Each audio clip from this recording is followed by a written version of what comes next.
Assalamualaikum warahmatullahi wabarakatuh. How are you today? Apa kabar anak soleh-soleha? Alhamdulillah ya, hari ini kita masih diberikan Allah kesehatan, kesempatan sehingga kita bisa melanjutkan kembali pelajaran kita. Amin ya rabbal alamin. Nah, anak soleh-soleha, untuk mengawali pelajaran kita pada hari ini, hayya bina nafta biqiraati basmalah. Bismillahirrahmanirrahim. Baiklah anak soleh-soleha, insya Allah hari ini kita akan belajar PAI. Nah, kalau sebelumnya kita tidak menambahkan materi karena evaluasi, insya Allah hari ini kita akan menambahkan materi baru. Sebagaimana yang sudah pernah kita dengar kalimatnya yang berbunyi an-nazafatu minal iman. Kebersihan adalah sebagian daripada iman. Nah, jadi kalau kita orang yang beriman, kalau kita orang Islam, maka kita harus menjaga yang namanya kebersihan. Nah, sesuai dengan kalimat tadi, hari ini kita akan belajar tentang yang namanya bersuci atau kebersihan. Nah, yang pertama kita akan belajar pengertian bersuci. Kemudian yang kedua nanti kita akan belajar juga yang mana tentang alat untuk bersuci. Nah, apa tujuan kita belajar hari ini adalah supaya anak soleh-soleha mengetahui tentang apa itu bersuci dan bisa mempraktekkannya dalam kehidupan sehari-hari. Kemudian tentang yang kedua yaitu alat untuk bersuci. Nah, tujuannya apa? Supaya antum mengetahui apa saja alat yang kita gunakan ketika kita ingin bersuci. Nah, baiklah anak soleh-soleha, jadi untuk yang pertama ini kita bahas dulu tentang pengertian bersuci. Nah, tadi sebagaimana dengan hadis tadi juga dikatakan bahwasannya an-nazafatu minal iman. Kebersihan adalah sebagian daripada iman. Jadi, toharo atau bersuci itu bisa juga dikatakan atau disebut dengan toharo, ya. Bersuci disebut juga dengan toharo. Nah, bersuci ini artinya membersihkan diri dari kotoran dan najis. Ulangi ya. Bersuci artinya membersihkan diri dari kotoran dan najis.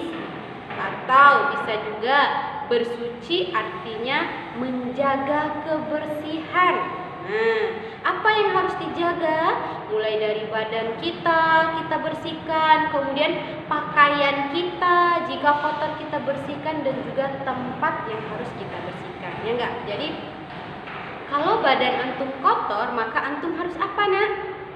Harus mandi, pinter. Kemudian jika baju kita kotor, maka harus kita cuci. Kemudian kalau tempatnya kotor, maka harus kita bersihkan. Nah, itu namanya menjaga kebersihan. Jadi dari mulai badan kita, tubuh kita dibersihkan, kemudian pakaian kita dibersihkan, sampai tempat yang kita tempati juga harus kita bersihkan. Nah, bersuci yang biasa kita lakukan yaitu adalah yang pertama apa tadi, Nak? Ya, yang pertama adalah mandi. Nah, ketika badan kita kotor, maka kita harus segera mandi. Kemudian juga yang kedua, nah, ketika antum ingin sholat, maka antum harus bersuci juga. Dengan cara apa, Nak? Dengan cara berwudu.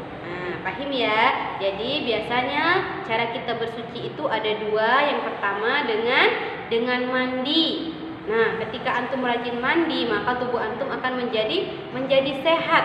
Coba kalau kita jarang mandi, badan kita jadi lemas, jadi ngantuk, tidak semangat, maka penyakit akan mudah timbul ke dalam badan kita atau ke tubuh kita. Ya, jadi cara bersuci yang pertama bisa dengan mandi. Kemudian ketika antum ingin sholat, maka antum harus bersuci terlebih dahulu dengan cara berwudu. Nah, paham ya anak soleh-soleha?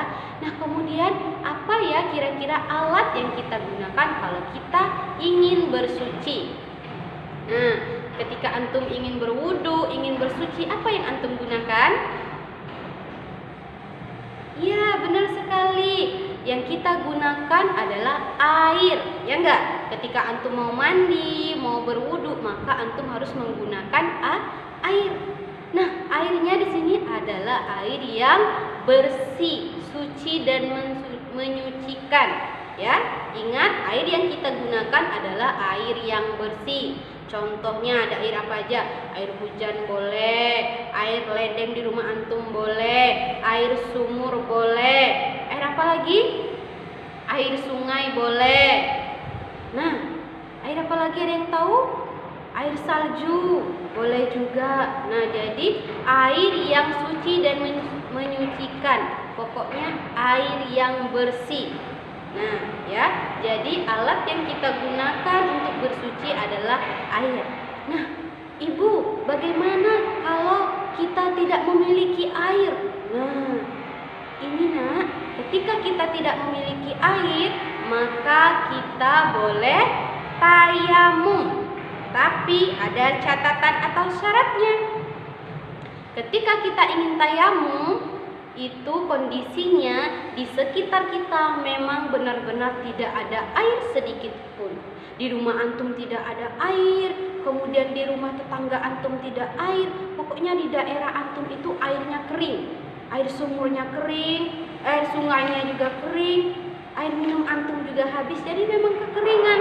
Nah, kalau kita memang kekeringan atau musim kemarau tidak ada air sedikit pun di sekitar kita, maka kita boleh bertayamum. Ya, maka boleh bertayamum jika memang tidak ada air. Tapi kalau di rumah Anda tidak ada air, Bu, tapi di rumah tetangga Anda ada, berarti antum belum boleh bertayamum, karena masih boleh minta di rumah tetangga karena masih ada sumber airnya.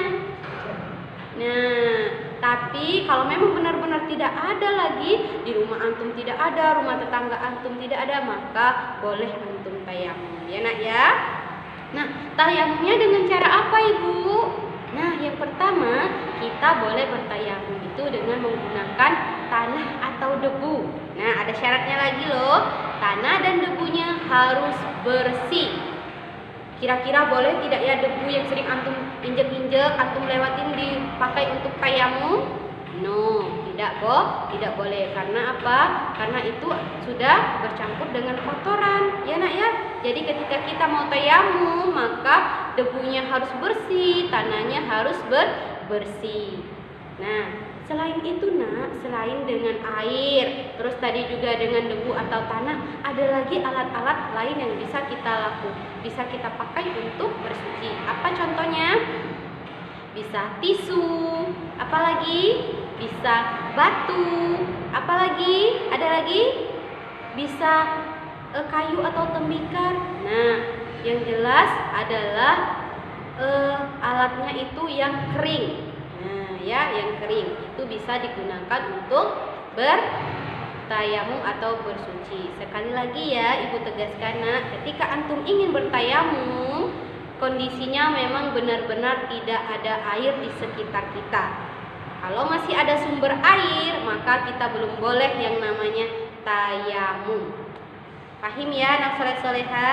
Anak soleh-soleha, tadi sudah Ibu jelaskan tentang pengertian bersuci dan apa saja alat yang bisa kita pakai untuk bersuci. Sekarang supaya anak soleh-soleha bisa memahami dengan baik apa itu pengertian bersuci dan alat untuk bersuci, coba lihat di papan tulis. Nah, ini adalah kegiatan anak soleh-soleha di rumah hari ini. Jadi untuk tugas PAI-nya adalah ini. Nah, yang pertama tadi taharo artinya, nah sudah jelaskan tadi. Yang kedua, alat untuk bersuci adalah apa saja. Kemudian kebersihan sebagian dari. Yang keempat, bersuci artinya menjaga. Dan yang kelima, sebelum sholat maka kita harus. Nah, insya Allah itu tadi sudah Ibu sampaikan ya anak soleh-soleha. Baiklah, jadi kesimpulan pelajaran kita hari ini adalah yang pertama tadi, toharo disebut juga dengan bersuci. Nah, jadi bersuci itu artinya membersihkan diri, kemudian membersihkan pakaian antum, tempat, sehingga apa? Antum menjaga kebersihan. Nah ya, kemudian juga biasanya kita bersuci dengan dua cara, ya enggak? Bisa dengan mandi, kemudian juga dengan berwudu. Jadi ketika badan antum kotor, maka antum harus mandi. Ketika antum ingin sholat, maka antum harus bersuci terlebih dahulu dengan cara berwudu. Kemudian juga alat yang dipakai untuk bersuci adalah yang pertama adalah air. Itu yang paling utama adalah air. Ingat, airnya harus air yang bersih. Kemudian ketika tidak ada air tadi, kita boleh bertayamum menggunakan debu atau tanah. Sama halnya debu dan tanahnya juga harus bersih. Nah, selain air, debu, tanah, ada juga alat yang lain seperti tisu, kemudian batu, dan yang lainnya. Nah, Ibu rasa cukup dulu ya anak soleh-soleha untuk pelajaran PAI kita pada hari ini. Mudah-mudahan apa yang kita pelajari hari ini bisa bermanfaat untuk antum semuanya. Ibu tutup dengan biqiraati hamdalah. Alhamdulillahirabbil alamin. Assalamualaikum warahmatullahi wabarakatuh.